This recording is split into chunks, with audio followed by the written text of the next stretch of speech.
y a différentes manières de voir. Et justement, moi, je voulais te demander, alors je sais qu'il y a différents parcours, mais du coup, euh, tu vois, tes livres, tu les fais quand même vivre. Tu vois, on parlait de faire vivre ces livres sur le long terme. Pour toi, c'est quoi peut-être trois grandes qualités qu'il faut avoir en tant qu'auteur pour faire vivre ces livres sur le long terme? Parce que quand on est en maison d'édition, bon, il y a la maison d'édition, mais généralement, il y a beaucoup qui retombent de toute façon sur l'auteur. Donc, je voulais te demander, par rapport, comme tu as eu en plus deux expériences, les trois plus grosses qualités pour toi. Voilà. Ouais.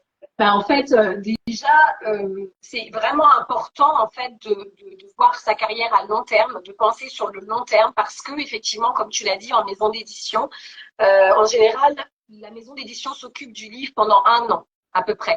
Tu vois, elle met le Mhm. focus dessus pendant un an. Donc, il faut que l'auteur, première qualité, l'auteur voit à long terme, soit investi et persévérant à long terme en se Mhm. disant la maison d'édition va faire le travail, enfin, va faire le travail, non, va Oui. participer au travail pendant un an.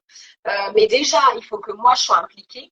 Ouais. Jamais croire que quand on est un auteur, même en grande maison d'édition, à moins d'être Marc Lévy, et encore, je suis sûre que Marc Lévy, il fait des campagnes de publicité de toute façon.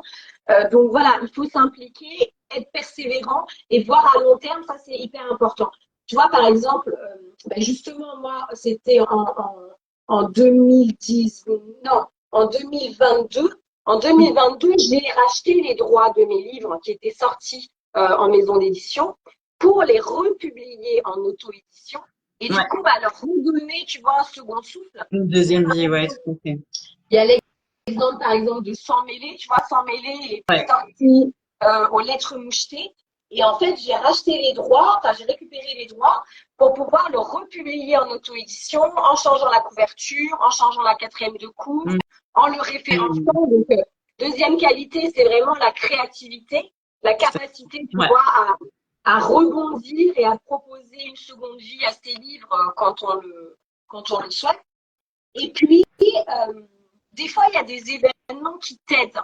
Par exemple, et qui dépendent pas de toi. Par exemple, sur les voisins, justement, sur pourquoi il ne faut pas tuer tout de suite son voisin, là, notre succès qu'on a eu Ouais. avec Laure, on a eu la chance qu'il soit racheté par France Loisirs un an après sa parution chez Harlequin France.